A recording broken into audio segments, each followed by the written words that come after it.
दोस्तों, ये स्टोरी का नवा भाग है। अगर आपने इस स्टोरी के पिछले वाले भाग नहीं देखे तो मैंने प्लेलिस्ट में मेंशन कर दिया, आप जरूर जा करके चेकआउट करें। मुझे बहुत अच्छा लग रहा है, आराध्या ने कहा। रुद्र ने अपनी आंखें बंद कर ली और कहा, मुझे पता है मिस्टर सिंघानिया, मुझे आपको कुछ बताना है। आराध्या ने कहा। फिर आराध्या ने अपना सिर ऊपर उठाया, सीधे उसकी आंखों में देखते हुए उसने कहा, मुझे लगता है कि हमें अपने रिश्ते को एक मौका देना चाहिए। फिर एक गहरी सांस लेकर वह आगे बोली, मुझे लगता है आपके लिए मेरे दिल में कुछ फीलिंग डेवलप हो रही है। मुझे पता है कि यह बहुत जल्दी है, लेकिन मैं नहीं जानती कि कैसे, कब और कहाँ।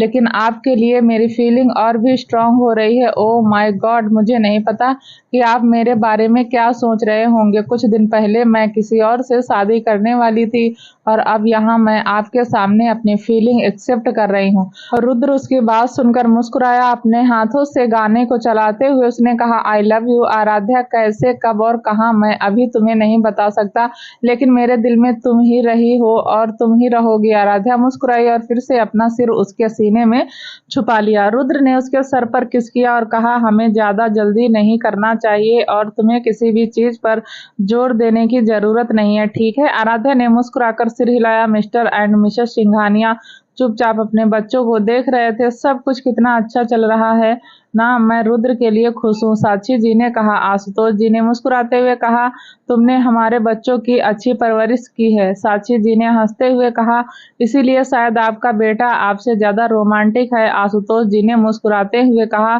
क्या तुम अच्छी तरह से नहीं जानती कि मैं रोमांटिक हूँ या नहीं।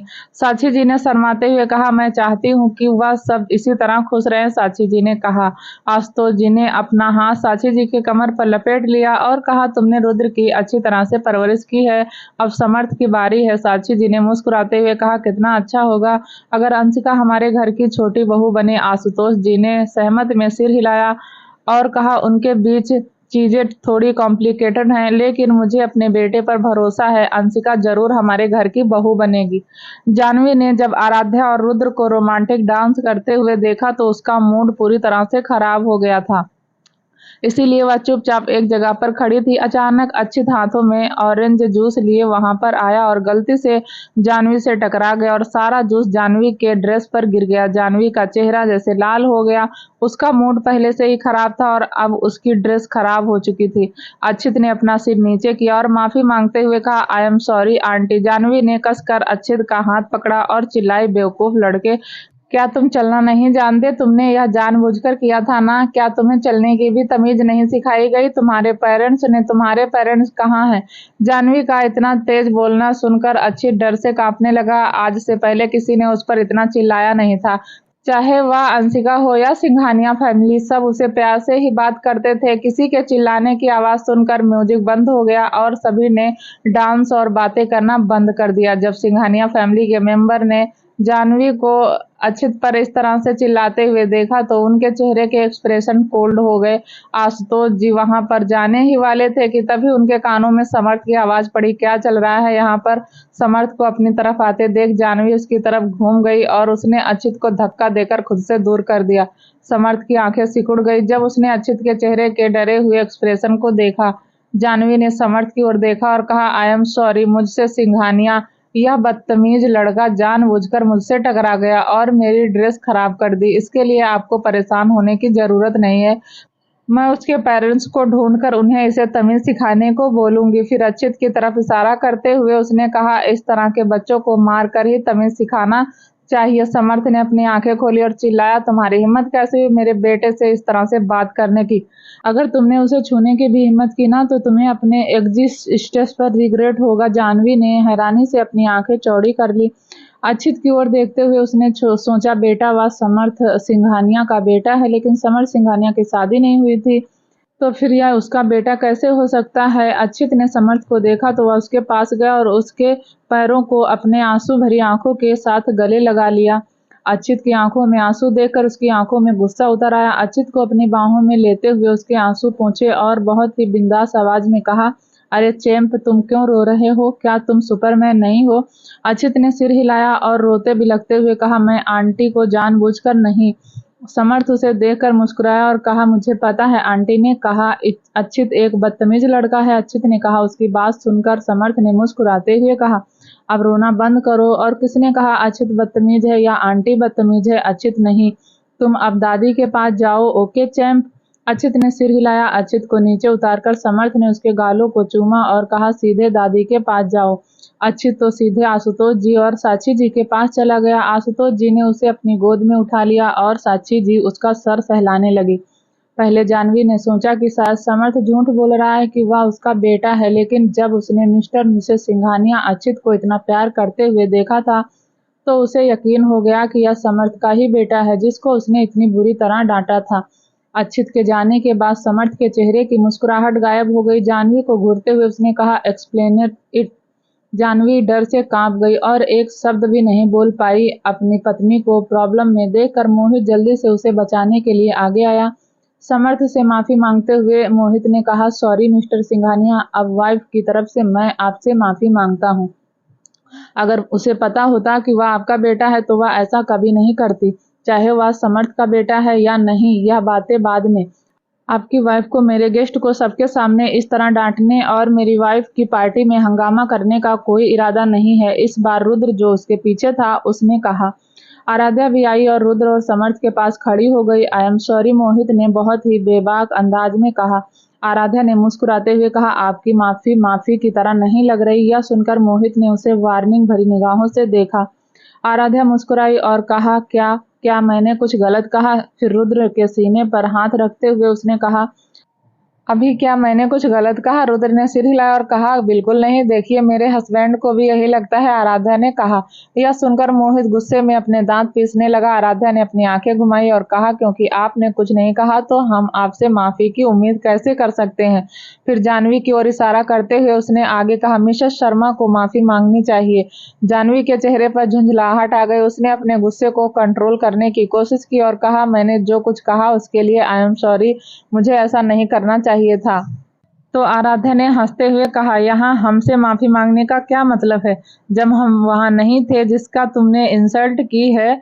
यह सुनकर जानवी का चेहरा पीला पड़ गया। उसकी आंखों में गुस्सा साफ देखा जा सकता था। तुम्हें नहीं लगता तुम्हें अच्छे से माफी मांगनी चाहिए? तो क्या हुआ अगर वह एक छोटा बच्चा है? बच्चों में भी फीलिंग होती है, वह एडल्ट से ज़्यादा सेंसिटिव होते हैं। आज तक किसी ने भी उससे ऊंची आवाज में बात नहीं की। हम सब उसे बहुत प्यार करते हैं और तुमने आज उसे बदतमीज लड़का कहने की हिम्मत की। और तो और तुमने यह भी कहा कि हमने उसे अच्छी तरह से तमीज नहीं सिखाई। इससे पहले कि आराध्या अपनी बात खत्म कर पाती, जानवी जोर से बोली, बकवास बंद करो। आराध्या ने अपना सिर हिलाया और कहा, क्या हुआ? मैं तो वही बोल रही हूँ जो तुम बोल रही थी। फिर वह अपना हाथ रुद्र की छाती पर रखते हुए उसने कहा, हबी, क्या मैंने कुछ गलत कहा? किसी मासूम हस्बैंड की तरह रुद्र ने अपना सिर ना में हिला दिया। जितनी बार आराध्या ने उसके सीने पर हाथ रखा, उसका दिल किसी बुलेट ट्रेन से भी ज्यादा जोर से धड़क रहा था। और जब उसने उसे हबी कहकर बुलाया तो रुद्र को लगा जैसे उसके पेट में तितलियां उड़ रही हैं। आराध्या ने फिर से हंसते हुए कहा, देखो मेरे हस्बैंड भी सोचते हैं कि मैं गलत नहीं हूँ। यह सुनकर जानवी ने भौहें चढ़ाते हुए कहा, आप क्या चाहती हैं कि मैं क्या करूं? क्या आप यह उम्मीद कर रही हैं कि मैं एक छोटे बच्चे से माफी मांगूंगी? आराध्या ने ताली बजाई और कहा, दैट्स अ ग्रेट आइडिया। फिर अच्छित की ओर इशारा करते हुए वह मुस्कुराई और बोली, अच्छित इधर आओ। अच्छित आशुतोष जी के गोद से नीचे उतर गया और आराध्या के पास आकर अपनी प्यारी आवाज में बोला, मामी। आराध्या ने उसे अपनी बाहों में उठाया और कहा, आप सच में बहुत हार्टलेस हैं मिसेस शर्मा, आप इतने प्यारे से बच्चे पर इतनी छोटी सी बात पर कैसे चिल्ला सकती हैं? जानवी को देखते हुए आराध्या ने कोल्ड वॉइस में कहा, माफी मांगो। लेकिन उसने देखा जानवी ने कुछ नहीं कहा तो वह आगे बोली, हमारे अच्छित के पास इतना टाइम नहीं है मिसेस शर्मा, उससे खेलना, खाना, ड्रा करना और सोना भी होता है, तो आप देख सकती हैं कि वह कितना बिजी है। तो प्लीज आप जल्दी से माफी मांगिए। आराध्या ने जो कहा था उसे सुनकर हॉल में मौजूद सभी लोग हंसने लगे। यह साफ था कि वह जानवी का मजाक उड़ा रही थी। यह सब सुनकर जानवी का चेहरा गुस्से के कारण लाल हो गया। आराध्या ने आह भरी और कहा, आपको हमारे नन्हे अच्छे से माफी मांगने के लिए कोई स्पीच तैयार करने की जरूरत नहीं है। वह आपकी तरह नहीं है अहम, मेरा मतलब है कि आप उसे बस सॉरी बोल दीजिए, यही काफी है। यह सब देखकर मोहित ने आगे बढ़कर कहा, मिस्टर सिंघानिया, आपको नहीं लगता आपकी वाइफ को ज्यादा ही बोल रही हैं? यह सुनकर रुद्र ने उसे घूरते हुए कहा, आप और आपकी वाइफ बहुत लकी हैं, क्योंकि मेरी वाइफ इस मैटर को संभाल रही है। अगर यह मेरा भाई या मैं होता तो आपकी वाइफ को पहले ही इस होटल से बाहर निकाल दिया जाता और सिंघानिया के जितने भी प्रॉपर्टीज हैं उन सभी में आप दोनों को ब्लैक लिस्ट कर देता। लेकिन आप दोनों लकी हैं कि मेरी वाइफ एक काइंड हार्टेड पर्सन है। मोहित के लिए अपना मुंह बंद रखने के लिए इतना ही काफी था, क्योंकि उसे पता था रुद्र सही कह रहा था। अगर आराध्या की जगह सिंघानिया फैमिली का कोई मेंबर होता तो यह सब और भी बुरा होता। जानवी की तरफ इशारा करते हुए रुद्र ने कहा, क्या आपने मेरी वाइफ की कही हुई बातें नहीं सुनी? To it first you are waiting your time. Janhvi ने अपने दांत पीसे और कहा, आई एम सॉरी। यह सब देखकर आराध्या के होठों पर एक बड़ी सी मुस्कान आ गई। अब सब कुछ खत्म हो गया तो मिस्टर शर्मा, आपको अपनी वाइफ को इस हाल से बाहर ले जाना चाहिए। हम नहीं चाहते कि हमारे गेस्ट को और परेशानी हो। रुद्र ने कहा, इंसल्ट? यह एक बहुत बड़ा इंसल्ट। मोहित का चेहरा गुस्से के कारण लाल हो गया था। उसकी पूरी लाइफ में कभी उसे इतना इंसल्ट नहीं होना पड़ा था, लेकिन वह कुछ भी नहीं कर सकता था क्योंकि उसके सामने खड़ा इंसान रुद्र सिंघानिया था। इसलिए वह हेल्पलेस था। हबी, मुझे लगता है कि मिस्टर शर्मा को आपकी बात समझ में नहीं आई, आराध्या ने कहा। तो रुद्र ने मोहित से कहा, आप बहुत लकी हैं कि मैंने आप दोनों को बाहर निकालने के लिए सिक्योरिटी गार्ड नहीं बुलाया। चाहे जो भी हो, आपकी वाइफ कपूर फैमिली का हिस्सा है, इसीलिए मैं आप दोनों को इतनी आसानी से जाने दे रहा हूं, वरना मेरी लाइन क्रॉस करने की सजा आप जानते हो। मोहित ने कुछ नहीं कहा और चुपचाप जानवी के साथ वहां से चला गया। उसके जाने के बाद पार्टी फिर से शुरू हुई। सब फिर से डांस करने लगे और ऐसी बातें करने लगे जैसे कुछ हुआ ही ना हो। रिपोर्टर्स भी बहुत खुश और एक्साइटेड थे। उन्हें उम्मीद थी कि एक नॉर्मल पार्टी होगी, लेकिन उन्हें अपनी मैगजीन के लिए बहुत सारी हॉट टॉपिक मिल गई थी। समर्थ ने अक्षित को अपना बेटा कहने से पहले एक बार भी नहीं सोचा, क्योंकि वह सच में उसे अपना बेटा ही मानता था। उसके दिल में अंशिका उसकी वाइफ थी और अक्षित तो उसका बेटा था। तभी उसकी नजर सामने खड़ी अंशिका पर गई तो चुपचाप सब कुछ जो देख रही थी। समर्थ अंशिका के सामने खड़ा हो गया और समझाने की कोशिश करते हुए बोला, अंशिका आई। अंशिका वहां से 2 कदम पीछे हट गई और बोली, मुझे अच्छा नहीं लग रहा है, एक्सक्यूज मी। यह कहने के बाद वह हॉल से बाहर भाग गई। समर्थ भी उसके पीछे दौड़ते हुए चिल्लाया, अंशिका वेट। रुद्र और आराध्या जो उनके पीछे खड़े थे, उन्होंने सब कुछ देखा। अब क्या होने वाला है, आपको क्या लगता है मिस्टर सिंघानिया? आराध्या ने पूछा। You are so beautiful, Rudra ने कहा। आराध्या ने अपनी आंखें घुमाई। क्या आप अपने भाई के लिए परेशान नहीं हैं? वह अब बड़ा हो गया, उसे अब यह सब खुद संभालना सीखना चाहिए। और अंशिका एक स्मार्ट लड़की है, इसलिए वह जानती है कि उसे क्या करना चाहिए, रुद्र ने कहा। वेटिंग हॉल के बाहर अंशिका, रुको, समर्थ चिल्लाया और तेजी से अंशिका के पास आकर समर्थ ने उसका हाथ पकड़ा और कहा, तुम हमेशा मुझसे इस तरह क्यों भागती रहती हो? अंशिका ने कहा, नहीं। समर्थ ने कहा। अंशिका ने उसके हाथ से हाथ छुड़ाने की कोशिश की, लेकिन वह कर नहीं पाई, इसलिए उसके आंखों से आंसू बहने लगे। जब समर्थ ने अंशिका की आंखों में आंसू देखे तो उसे अपने दिल में एक चुभन का एहसास हुआ। वह उसे इस तरह नहीं देख सकता था। उसने उसके हाथ पर अपनी पकड़ मजबूत कर ली, जिससे अंशिका दर्द से करा उठी और बोली, समर्थ, तुम मुझे हर्ट कर रहे हो। यह सुनकर समर्थ ने जल्दी से उसके हाथ छोड़ दिए और कहा, आई एम सॉरी, लेकिन मैंने अंदर जो कुछ भी कहा उसके लिए मुझे कोई भी रिग्रेट नहीं है। अच्युत मेरा बेटा है, वह तुम्हारा बेटा नहीं है। समर्थ, तुम क्या समझते हो खुद को? वह तुम्हारा बेटा नहीं है, अंशिका जोर से बोली। समर्थ ने उसका कंधा पकड़ा और कहा, मैं अच्युत को सच में अपने बेटे की तरह ही देखता हूँ। मैं उसे अपना नाम देना चाहता हूँ। मैं चाहता हूँ। अंशिका ने कंधों से और कहा, नहीं, तुम नहीं कर सकते, नहीं कर सकते तुम। You don't do this. क्यों नहीं? मैं सिर्फ उसे अपना बेटा नहीं, तुम्हें अपनी वाइफ बनाना चाहता हूँ। आई लव यू अंशिका, यह बात तुम बहुत अच्छी तरह से जानती हो। यह कहने के बाद समर्थ ने वापस अपने दोनों हाथों से अंशिका का कंधा पकड़ा और आगे कहा, मुझे पता है तुम भी मुझसे प्यार करती हो, तो फिर क्यों? अंशिका, क्यों नहीं? मुझे मत छुओ, मैं गंदी हूँ, अंशिका ने 2 कदम पीछे हटते हुए कहा। अंशिका का जवाब सुनकर समर्थ वहीं पर रुक गया। उसके चेहरे पर कोई एक्सप्रेशन नहीं थे और वह बस एकटक अंशिका को देख रहा था। अंशिका ने अपना चेहरा अपने हाथों से ढक लिया और कहा, मैं गंदी हूँ, I am dirty. Samarth, I am not virgin. मैं अभी भी अपने बॉडी पर उस आदमी का गंदा टच महसूस कर सकती हूँ। फिर एक गहरी सांस लेकर वह सिसकते हुए बोली, मुझे जब भी उस रात की बात याद आती है, मुझे खुद से नफरत होने लगती है। समर्थ, आई हेट माई बॉडी, मुझे घिन आती है अपनी बॉडी से। फिर समर्थ की आंखों में देखते हुए उसने आगे कहा, जब मैं खुद अपनी बॉडी से नफरत करती हूँ तो और कोई क्यों कैसे पसंद कर सकता है? कैसे समर्थ, तुम एक बहुत अच्छे इंसान हो, मैं तुम्हारे लायक नहीं हूँ। तुम्हें बहुत अच्छी लाइफ पार्टनर मिल जाएगी जो मेरे जैसी तो बिल्कुल नहीं होगी। जिसके कैरेक्टर पर दाग लग गया हो वह कभी तुम्हारे लायक नहीं हो सकती। इतना कहकर वह वहां से दौड़कर अंदर की तरफ चली गई। समर्थ अभी भी वहां पर एक पत्थर की मूर्ति की तरह खड़ा था। उसके कानों में बार बार उसी का ही कही हुई बातें गूंज रही थी। मुझे घिन आती है खुद से, मैं तुम्हारे लायक नहीं हूँ, आई एम डर्टी। उसे पता ही नहीं चला कि कब उसके आंखों से आंसू उसके गाल पर लुढ़क गए। लगभग 11 बजे के अंदर पार्टी खत्म हो गई। इस बीच आराध्या ने समर्थ को देखा था और ना ही अंशिका को, इसीलिए वह थोड़ा परेशान थी। क्या हुआ? रुद्र ने उसे परेशान देखकर पूछा। कुछ नहीं, आप थक गए होंगे, आप रूम में जाकर रेस्ट कीजिए, मैं अंशिका को देखकर आती हूँ, आराध्या ने कहा। रुद्र ने मुस्कुराते हुए आराध्या के माथे पर किस किया और कहा, ठीक है, तो फिर तुम अपने साथ अक्षित को भी ले जाना। आराध्या ने सिर हिलाया और अंशिका के रूम में चली गई। अंशिका को पता नहीं था कि वह कब से रो रही थी। वह भी समर्थ से प्यार करती थी। हाँ, वह समर्थ से बहुत प्यार करती थी, लेकिन इससे यह सच बदलने वाला नहीं था कि उसका रेप किया गया था और वह एक वर्जिन नहीं थी। इसीलिए उसे लगता था कि वह किसी भी तरह से समर्थ के लायक नहीं है। वह उससे बहुत बेटर लाइफ पार्टनर डिजर्व करता है। पार्टी के दौरान जब समर्थ ने सबके सामने यह कहा कि उसका बेटा है तो अंशिका को अपने दिल में एक दर्द का एहसास हुआ। हालांकि अंशिका अच्छी से बहुत प्यार करती थी, लेकिन इससे यह सच नहीं बदलने वाला था कि वह उस इंसान का बेटा था जिसने अंशिका के साथ जबरदस्ती किया था। पर अंशिका अच्छी से बहुत प्यार करती थी, लेकिन वह नहीं चाहती थी कि समर्थ उससे इस कॉम्प्लिकेटेड लाइफ में इन्वॉल्व हो। उसे पता था कि अक्षित की जिंदगी में एक पिता की कमी है और वह इस कमी को पूरी करना भी चाहती थी, लेकिन वह बेबस थी। वह समर्थ से प्यार करती थी और उसके साथ रहना चाहती थी। वह जानती थी कि समर्थ अक्षित को अपने बेटे की तरह ही प्यार करता है, लेकिन बस एक चीज थी जो उसे रोक रही थी। अंशिका अपने ख्यालों में खोई हुई थी कि आराध्या सोई हुई अक्षित को अपनी गोद में उठाकर उसके रूम में आई। अक्षित जो बेड पर लेट कर आराध्या अंशिका के पास बैठ गई और अपना हाथ उसके कंधे पर रख दिया और कहा, क्या तुम ठीक हो?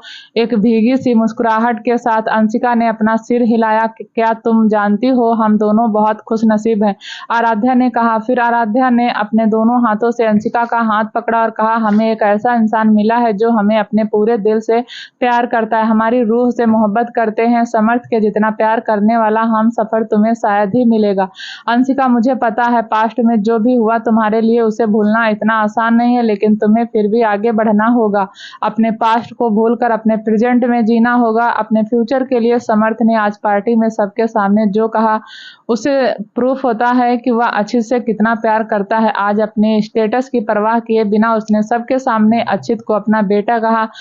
यह तुम्हारे लिए शान की बात है। वह कुछ भी करने के लिए तैयार है। अंशिका, तो क्या तुम उसके लिए अपने अतीत को नहीं भूल सकती? फिर थोड़ी देर रुक कर उसने आगे कहा, समर्थ तुम्हें और अक्षित को एक बेहतर जिंदगी देना चाहता है। वह चाहता है कि तुम हमेशा खुश रहो। वह अपनी जिंदगी का हर पल तुम्हारे साथ जीना चाहता है। वह अक्षित को अपना नाम देना चाहता है, तो तुम्हारी खुशी के लिए कुछ भी करने को तैयार है। उसे स्टेटस और सोसाइटी की कोई परवाह नहीं। वह तुमसे प्यार करता है, तुम्हारे साथ रहना चाहता है। तो फिर क्यों अंशिका, क्यों तुम खुद को रोक रही हो? क्यों? इतना कहकर आराध्या बेड से उठ गई और दरवाजे के पास जाते हुए बोली, तुम्हें अपना डिसीजन जल्दी ही लेना है, कहीं ऐसा ना हो कि बहुत देर हो जाए। जिंदगी बहुत छोटी है अंशिका, इसीलिए कुछ ऐसा मत करना जिससे तुम्हें सारी जिंदगी पछताना पड़े। यह कहकर आराध्या दरवाजा खोलने ही वाली थी कि दूसरी तरफ से दरवाजा खुला और समर्थ कमरे के अंदर आया। भाभी, क्या आप आज रात अक्षित को अपने साथ ले जा सकती हैं? समर्थ ने एक सीरियस एक्सप्रेशन के साथ कहा। समर्थ के चेहरे पर गुस्से के भाव देखकर आराध्या एक पल के लिए हैरान हो गई। उसके कोल्ड एक्सप्रेशन बिल्कुल रुद्र की तरह ही थे। आज वह हमेशा की तरह मस्तीखोर समर्थ नहीं था। आराध्या ने सिर हिलाया और बेड के पास जाकर अक्षित को अपनी गोद में उठाकर कमरे से बाहर चली गई। आराध्या के रूम से बाहर जाने के बाद समर्थ ने दरवाजा बंद कर दिया। पूरे कमरे में अपनी नजरें दौड़ाकर समर्थ ने देखा कि अंशिका एक कोने में बैठी है। उसके पास जाकर समर्थ समर्थ ने कहा, उठो। उसकी कोल्ड वॉइस सुनकर अंशिका जल्दी से उठ गई और समर्थ की तरफ देखने लगी। समर्थ ने जबरदस्ती उसे अपने पास खींच लिया और उसे अपनी बाहों में भरते हुए बोला, किसने कहा कि तुम गंदी हो? किसने कहा कि तुम मेरे लायक नहीं? किसने कहा कि तुम्हारे चरित्र पर दाग लग गया है? किसने कहा कि तुम हो? बोलते बोलते समर्थ रुक गया। अपनी फीलिंग को कंट्रोल करने के लिए उसने अपनी आंखें बंद कर ली। अंशिका जानती थी कि वह रो रहा था, उसकी भी आंखों से आंसू बहने लगे। उसने समर्थ के कमर के चारों तरफ अपनी बाहें लपेट ली और उसे कसकर गले लगा लिया। कुछ देर तक वह दोनों यूं ही एक दूसरे के गले लगे रहे। मैंने आज जो किया वह इसलिए नहीं था क्योंकि मैं अच्छित को उस सिचुएशन से बचाना चाहता था। मैंने ऐसा इसलिए किया क्योंकि मैं उसे अपना बेटा मानता हूँ। मुझे इस बात की कोई परवाह नहीं है कि उसका बायोलॉजिकल फादर कौन है।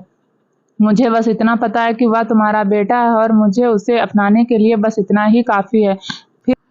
फिर एक गहरी सांस लेकर उसने आगे कहा, हो सकता है मैंने आज जो किया वह तुम्हें पसंद ना आए, लेकिन मैं एक बात बता दूं, अगर मेरे सामने किसी ने तुम्हें या फिर अच्छित को कुछ कहने की हिम्मत की तो मैं हमेशा इसी तरह रिएक्ट करूंगा। मुझे फर्क नहीं पड़ता कि तुम मुझे पसंद करती हो या नहीं, लेकिन मगर किसी ने मेरी फैमिली मेंबर को बोलने की कोशिश की तो इस दुनिया से मैं उसका नामो निशान मिटा दूंगा। मुझे कोई परवाह नहीं है कि तुम अपने कैरेक्टर के बारे में क्या सोचती हो। मुझे इस बात की भी कोई परवाह नहीं है कि तुम अपनी बॉडी से नफरत करती हो या नहीं। मुझे बस एक बात पता है कि मैं तुमसे प्यार करता हूँ। मैं तुम्हारे जिस्म से नहीं, तुम्हारी रूह से प्यार करता हूँ। मुझे कोई परवाह नहीं कि लोग तुम्हारे बारे में क्या सोचते हैं। मैं तुम्हें दुनिया की सारी खुशियाँ देना चाहता हूँ जिसकी तुम हकदार हो। मैं नहीं चाहता कि तुम अपने अतीत का सामना अकेले करो। मैं भी इसका एक हिस्सा बनना चाहता हूँ। मैं बहुत प्यार करता हूँ तुमसे अंशिका, बहुत। अगर तुम चाहो जीना तो मैं भी खुद को तुमसे प्यार करने से नहीं रोक सकता। मैं हमेशा तुम्हें और अच्छित को प्रोटेक्ट करूंगा, चाहे तुम्हें यह पसंद हो या ना हो। लेकिन तुम अगर मेरा प्रपोजल एक्सेप्ट नहीं करना चाहती तो कोई बात नहीं। मैं समझता हूँ कि तुम्हारे पास कई वजह होंगी और मैं तुम्हें कभी भी फोर्स नहीं करूंगा। यह तुम्हारी चॉइस है कि क्या तुम अपने अतीत के साथ जीना चाहती हो या मेरे साथ जिंदगी में आगे बढ़ना चाहती हो। बस एक ही बात याद रखना, जब तक मैं जिंदा हूँ मैं सिर्फ तुमसे ही प्यार करूंगा और जब भी तुम्हें मेरी जरूरत पड़ेगी मैं हमेशा तुम्हारे पास खड़ा रहूंगा। इतना कहकर समर्थ ने उसे छोड़ दिया और कमरे से बाहर जाने लगा। जब अंशिका ने देखा कि समर्थ यहाँ से जा रहा है तो उसे अपने दिल में एक अजीब सी घबराहट महसूस हुई। उसे लगा जैसे अगर वह आज उसे जाने देगी तो वह हमेशा के लिए उसे खो देगी। उसे खोने की बात सोचकर ही उसकी आंखों से आंसू आ गए। वह जल्दी से उसके पास गई और उसके पीछे से उसके गले लग गई। अपनी आंखें बंद कर ली। समर्थ की अचानक की गई हरकत से चौंक गया। कुछ कहने ही वाला था कि अंशिका ने कहा, प्लीज डोंट लीव मी, मैं तुम्हें खोना नहीं चाहती, प्लीज। समर्थ उसकी बात सुनकर मुस्कुराया लेकिन कुछ नहीं बोला। वह चाहता था कि अंशिका अपनी फीलिंग उसके सामने एक्सेप्ट करे। जब अंशिका ने देखा कि समर्थ कुछ नहीं बोल रहा है तो उसके दिल में घबराहट होने लगी और अपने आंसू भरी आंखों के साथ वह बोली, मैं तुम्हें खो नहीं सकती। मैंने अपनी जिंदगी में बहुत कुछ खोया है। मैं भी तुमसे प्यार करती हूँ, बहुत प्यार करती हूँ। मैंने अपनी जिंदगी में सिर्फ एक ही इंसान से प्यार किया और वह तुम हो, समर्थ। लेकिन उस दिन जो हुआ था उसे भूलना मेरे लिए आसान नहीं है। मुझे अभी भी इसके बारे में बुरे सपने आते हैं। कभी कभी मुझे ऐसा लगता है कि वह आदमी अभी भी मेरे शरीर को छू रहा है। उस टाइम मुझे खुद से भी घिन आने लगती है। मैं तुम्हें नहीं बता सकती कि सच में मैं कितनी नफरत करती हूँ। समर्थ ने जल्दी से अंशिका को अपने सामने किया और कहा, किसने कहा कि मैं तुम्हें छोड़कर जा रहा हूँ। वह मुस्कुराया और फिर उसके माथे पर किस करते हुए बोला, बेवकूफ लड़की, मैं बस इस कमरे से बाहर जा रहा था। मैं तुम्हें कभी नहीं छोड़ सकता, या मेरे बस में नहीं। अगर मैं चाहूँ भी तो तब भी, पर मैं तुम्हें भुला नहीं सकता। उसकी बातों का बिना जवाब दिए अंशिका ने उसकी आंखों में देखा और उसके होठों पर धीरे से अपने होंठ रख दिए। समर्थ पहले तो हैरान हो गया लेकिन फिर वह भी अंशिका को किस करने लगा। कुछ देर एक दूसरे को किस करने के बाद वह दोनों रुक गए। दोनों की सांसें उखड़ चुकी थी और दोनों हाँफ रहे थे। अंशिका को जब याद आया उसने पहले समर्थ को किस किया था तो उसके गाल शर्म से लाल हो गए।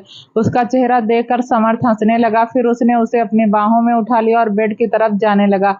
अंशिका ने कुछ नहीं कहा। उसने अपनी बाहों को उसके गले में लपेट लिया और अपना सिर उसके कंधे पर रख लिया। अंशिका को बेड पर बैठाकर समर्थ ने उसकी आंखों में देखा और कहा, मैं नहीं चाहता कि तुम अब अपनी बॉडी से नफरत करो। मैं आज अपने प्यार से तुम्हारी सारी नफरत मिटाना चाहता हूँ। क्या मुझे इजाजत है? समर्थ की बात सुनकर अंशिका शर्मा गई। उसने अपना सिर हिलाया और अपना चेहरा समर्थ के सीने में छुपा लिया। अंशिका की हाँ सुनकर समर्थ ने उसका चेहरा अपनी तरफ घुमाया और उसे पर्सनली किस करने लगा। अंशिका भी उसका साथ देते हुए वापस उसको किस करने लगी। समर्थ उसके होठों से लेकर के गर्दन तक किस करने लगा। समर्थ ने अपना होठ अंशिका के पास ले आया और कहा, आई लव यू अंशिका, तुम अब से पूरी तरह से मेरी हो और कोई तुम्हें मुझसे दूर नहीं ले जा सकता, तुम भी नहीं। इतना कहने के बाद वह फिर से अंशिका को किस करने लगा। धीरे धीरे उसका हाथ अंशिका के गाउन की जिप पर चला गया और धीरे धीरे वह दोनों एक दूसरे के आगोश में खो गए। अंशिका और समर्थ के रूम के रोमांटिक माहौल से दूर रुद्र और आराध्या के रूम का कुछ अलग ही माहौल था।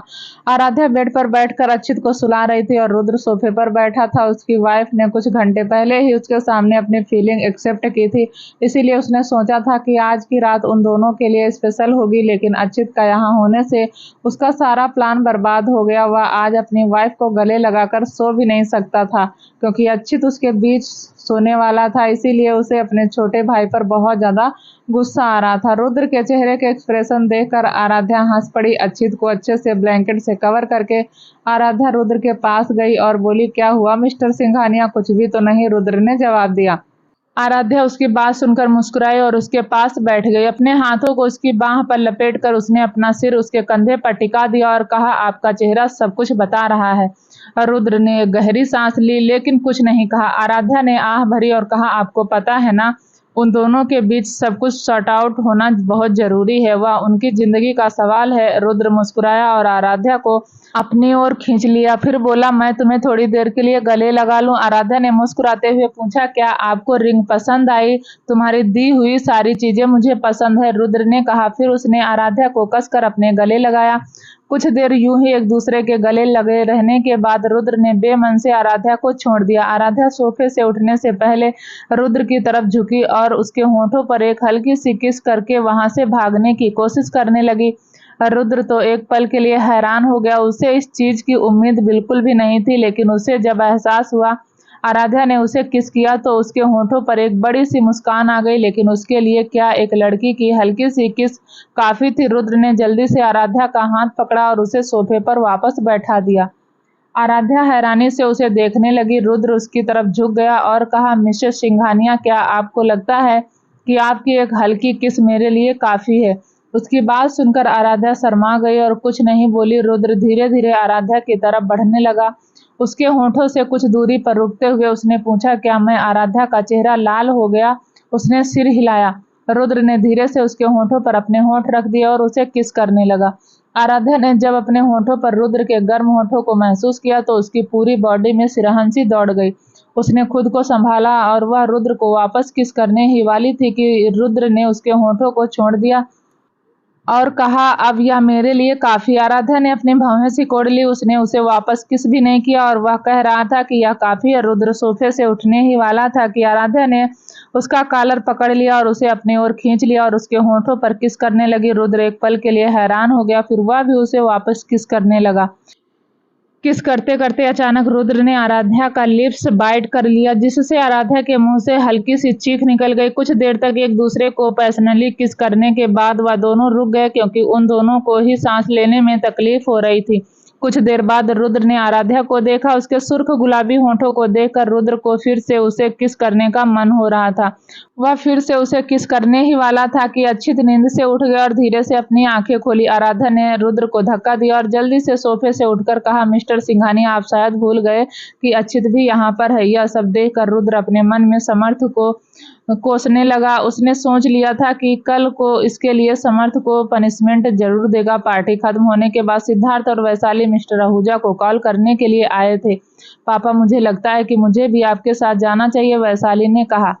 वैशाली के पापा मुस्कुराए और कहा, आप मुझे परेशान मत करो, तुम दोनों जाकर एक दूसरे के साथ क्वालिटी टाइम स्पेंड करो। अगर इससे मुझे जल्दी बनने का मौका मिल जाए तो भी मुझे कोई प्रॉब्लम नहीं है। वैशाली शर्मा गई और बोली, पापा, हमारी अभी तक शादी नहीं हुई, आप क्या कह रहे हैं? क्या क्या ऐसा कोई रूल है कि तुम शादी से पहले प्रेग्नेंट नहीं हो सकती? वैशाली के पापा ने पूछा। वैशाली ने अपनी आंखें घुमाई और कहा, पापा। वैशाली के पापा मुस्कुराए और सिद्धार्थ के कंधे पर हाथ रखते हुए बोले, यंग मैन, मैं तुमसे कल मिलूंगा, हमारी मुलाकात के बारे में मत भूलना। सिद्धार्थ ने सिर हिलाया तो वैशाली के पापा वहां से कार में बैठकर चले गए। मिस्टर आहूजा के जाने के बाद सिद्धार्थ ने वैशाली की बांह पकड़ ली और उसे अपनी ओर खींचकर कहा, आज मैं बहुत खुश हूँ। वैशाली मुस्कुराई और बोली, मैं भी। आओ चलकर फ्रेश हो जाते हैं, अब काफी देर हो चुकी है। सिद्धार्थ ने कहा, रुको, तुम्हारा इससे क्या मतलब है? मैं अपने रूम में जा रही हूँ और तुम अपने रूम में जा रहे हो। वैशाली ने कहा, कौन सा रूम? कहाँ है तुम्हारा रूम? सिद्धार्थ ने पूछा। वैशाली ने भौहें सिकोड़ ली और कहा, इस होटल में मेरा एक रूम बुक है। तो सिद्धार्थ ने अपना सिर हिलाया और कहा, वाह, वह रूम? वैसे मैंने उस रूम की बुकिंग कैंसिल कर दी और हम सब एक ही रूम में जा रहे हैं। वैशाली इसके जवाब में कुछ कहती उससे पहले ही सिद्धार्थ ने उसका हाथ पकड़ा और उसे लेकर जाने लगा रूम के अंदर आने के बाद सिद्धार्थ ने वैशाली से कहा, तुम पहले जाकर चेंज कर लो, मैं बाद में फ्रेश हो जाऊंगा। एक्चुअली मेरे पास पहनने के लिए कुछ नहीं है। मेरे सारे ड्रेस आराध्या के रूम में है। मुझे नहीं लगता कि मुझे आज उसे परेशान करना चाहिए। तो क्या तुम्हारे पास एक्स्ट्रा शर्ट है? वैशाली ने पूछा। सिद्धार्थ ने अपना सिर हिलाया और कहा, मेरे कपड़े उस बैग के अंदर हैं। यह कहने के बाद सिद्धार्थ ने उसे एक टॉवल दिया और कहा, तुम जाकर फ्रेश हो जाओ। वैशाली ने सिर हिलाया और उसके बैग से हल्की नीली शर्ट उठाकर वह बाथरूम की तरफ चली गई। 15 मिनट बाद जब वैशाली वॉशरूम से बाहर आई तो सिद्धार्थ की नजर उस पर ठहर गई।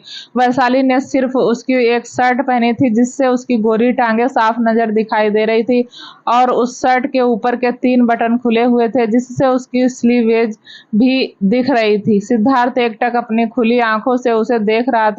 उसके लिए वैशाली को ऐसे देखकर खुद को कंट्रोल करना बहुत मुश्किल था। खुद को कंट्रोल करते हुए उसने वैशाली को यहाँ लाने के लिए खुद को कोसा। वैशाली मुस्कुराई और सोफे के पास जाकर उसके पास बैठी और बोली, मिस्टर बॉयफ्रेंड, अगर आपके सेक्सी गर्लफ्रेंड को निहारना हो गया हो तो जाकर नहा लीजिए। सिद्धार्थ ने अपना सिर खुजलाया और वॉशरूम के अंदर चला गया। उसे सच में एक कोल्ड शावर की जरूरत थी। नहाने के बाद जब सिद्धार्थ बाहर आया तो उसने देखा वैशाली बेड पर बैठी थी। सिद्धार्थ ने बेड से एक पिलो उठाया और सोफे की तरफ जाने लगा। कहाँ जा रहे हैं? वैशाली ने उसे देखकर पूछा। तुम बेड पर सो जाओ, मैं यहाँ सोऊंगा। सिद्धार्थ ने सोफे की तरफ इशारा करते हुए कहा। वैशाली ने उसे हैरानी से देखा और कहा, तुम्हें नहीं लगता हम दोनों के लिए बेड काफी है?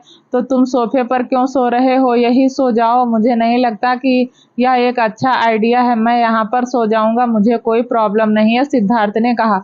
वैशाली ने उसे घूरा और कहा, क्या तुम रिलेशनशिप के रूल्स को नहीं जानते? सिद्धार्थ ने ना में सिर हिलाया। हमेशा अपनी गर्लफ्रेंड की हर बात मानकर एक अच्छे बॉयफ्रेंड की तरह रहना, वैशाली ने बेड के दूसरी तरफ थपथपाते हुए कहा। सिद्धार्थ ने आहें भरी और बेड पर बैठ गया। वह भी उसके बगल में सोना चाहता था लेकिन उसे डर था कि अगर उसने कहीं अपना कंट्रोल खो दिया तो वैशाली ने उसे देखा और कहा, आज तो तुमने मुझे अपनी बहन से मिलवाया ही नहीं। परेशान मत हो, मैं इस वीकेंड में तुम्हें मल्होत्रा मेंशन ले जाऊंगा सबसे मिलाने, सिद्धार्थ ने कहा। लेकिन मैं आज तुम्हारी मॉम और बहन से मिलना चाहती थी, वैशाली ने कहा। वैशाली के चेहरे के बालों को कानों के पीछे करते हुए सिद्धार्थ ने कहा, माँ नहीं आई, सिर्फ कीर्ति आई थी। मैंने उसे पार्किंग में इंतजार करने के लिए कहा था लेकिन उसने मुझसे कहा कि वह किसी के साथ चली जाएगी और वह बहुत जल्दी में थी। मुझे नहीं लगता उसे किसी अनजान आदमी के साथ ऐसे घूमना चाहिए। यह सुन वैशाली ने हंसते हुए कहा, वह अब बड़ी हो गई है इसीलिए उसे अपनी लाइफ की डिसीजन खुद लेने दो। सिद्धार्थ उसकी बात सुनकर मुस्कुराया और उसे अपनी तरफ खींच लिया और कहा, आई लव यू। वैशाली भी मुस्कुराई और बोली, I love you too. Siddharth, Vaishali, Anshika, Samarth, Rudra, Aaradhya सभी ने अपनी फीलिंग को एक्सेप्ट कर लिया था लेकिन वह सब अपने आने वाले पार्टनर के लिए प्लान बनाया था। साक्षी जी, आशुतोष जी, दादाजी और दादी सबसे पहले आ गए थे क्योंकि दादी और साक्षी जी को ब्रेकफास्ट तैयार करना था। माँ, आज मैं बहुत खुश हूँ, साक्षी जी अपने चेहरे पर एक बड़ी मुस्कान लाते हुए बोली। दादी ने उनका सिर थपथपाया और कहा, मुझे पता है अंशिका और समर्थ साथ में बहुत प्यारे लगते हैं।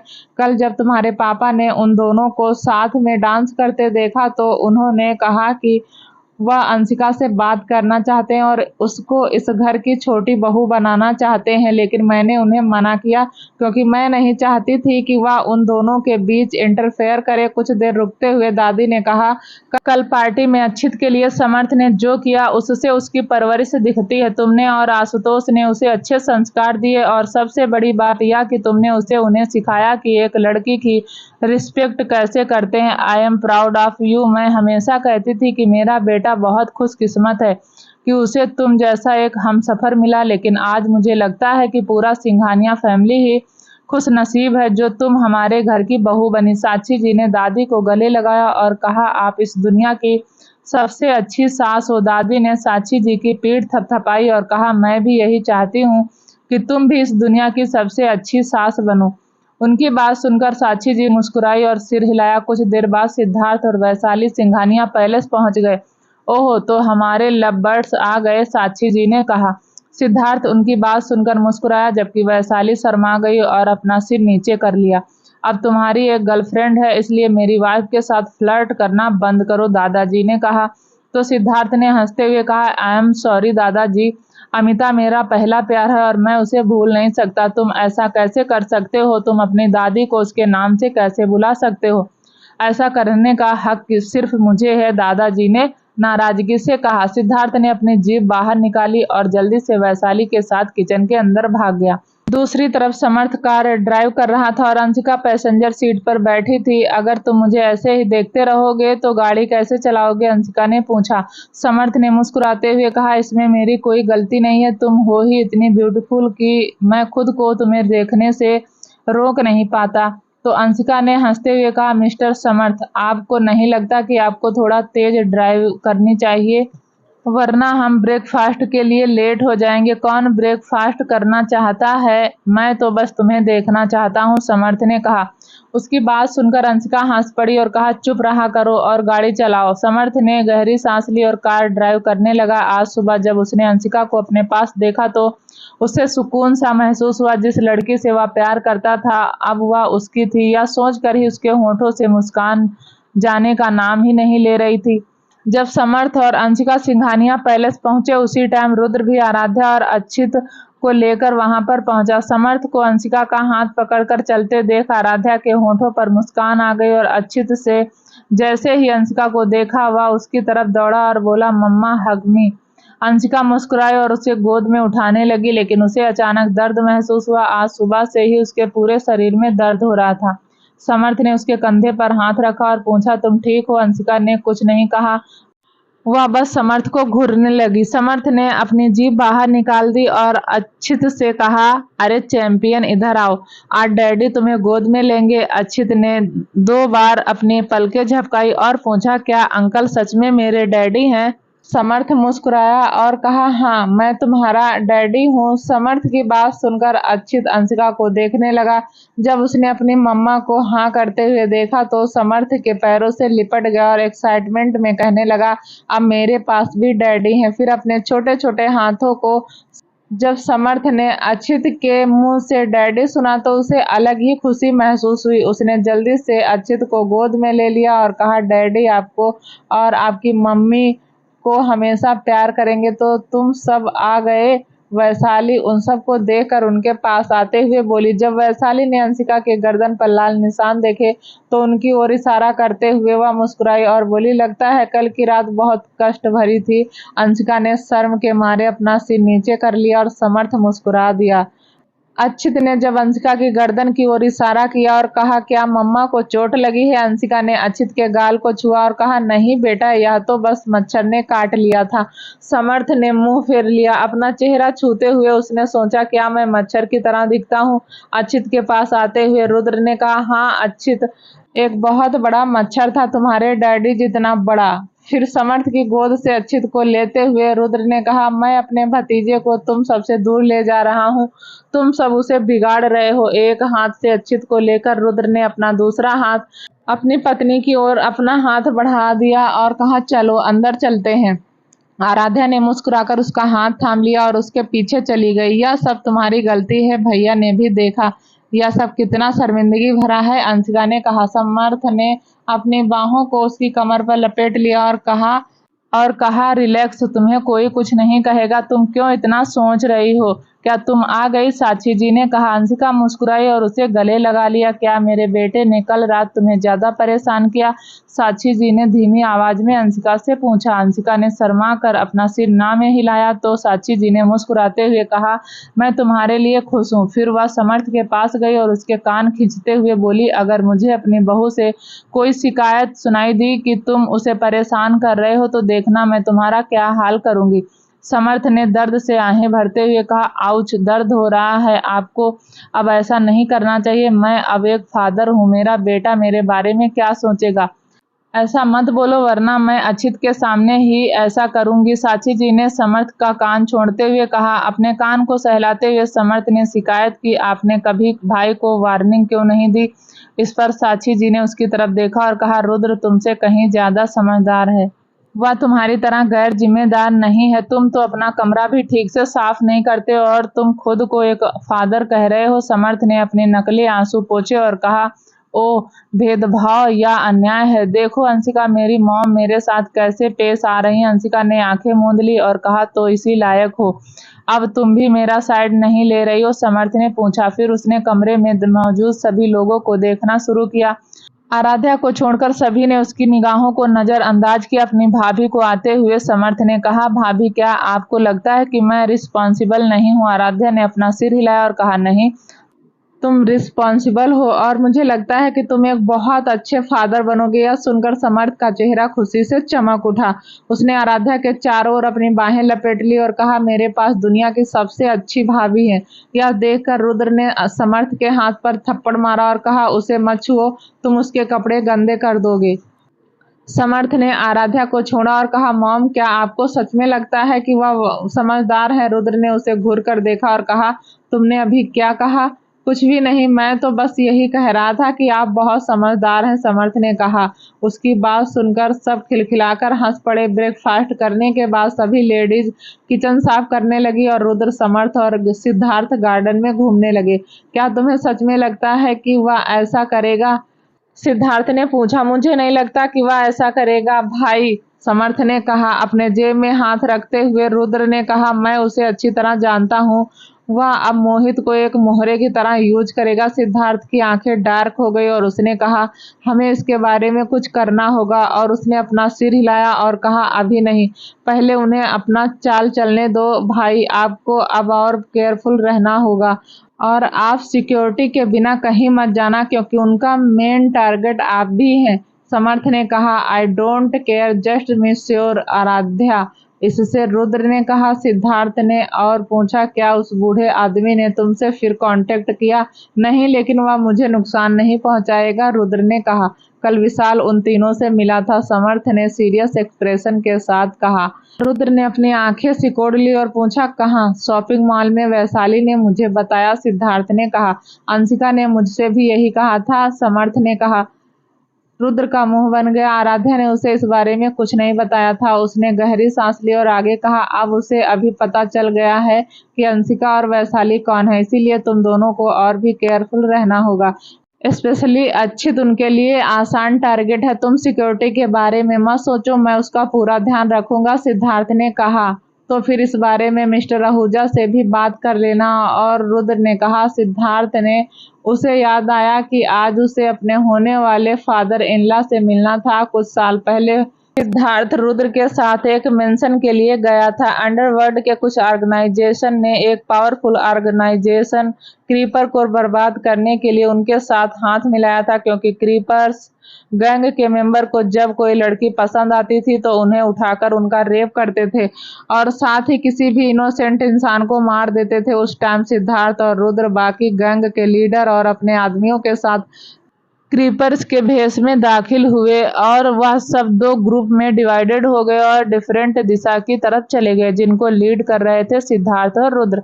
सिद्धार्थ किसी पागल की तरह अपने सामने आने वाले हर इंसान को मार रहा था। उसे इस बात से कोई फर्क नहीं पड़ता था कि जो सामने है वह लड़का है या लड़की। वह क्रीपर्स के मेंबर थे और यही उनके मारने के लिए काफी था। जब दोनों अंदर गए तो दोनों का शरीर खून से नहाया हुआ था। क्रीपर्स गैंग के लीडर दोनों जुड़वा भाई थे। दोनों भाइयों के सामने खड़े होकर सिद्धार्थ और रुद्र ने उन पर गोलियां चलानी शुरू कर दी।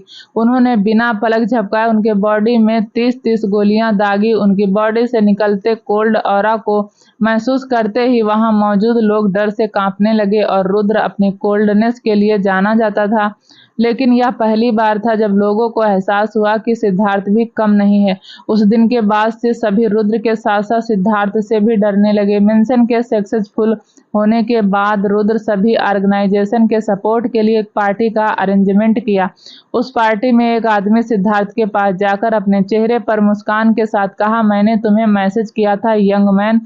जब किसी को मारने की बात याद आती है तो तुम भी अपने पार्टनर से कम नहीं हो। इतना कहकर वह आदमी चला गया। बाद में जब सिद्धार्थ ने उस आदमी के बारे में छानबीन की तो उसे पता चला कि वह मिस्टर अशोक मल्होत्रा, उनके ऑर्गेनाइजेशन भी उनके साथ मिशन में हिस्सा लिया था। क्या होगा आगे जानने के लिए प्लीज दोस्तों चैनल को लाइक शेयर सब्सक्राइब जरूर करें ताकि जब भी वीडियो डालें आपको नोटिफिकेशन तुरंत मिले।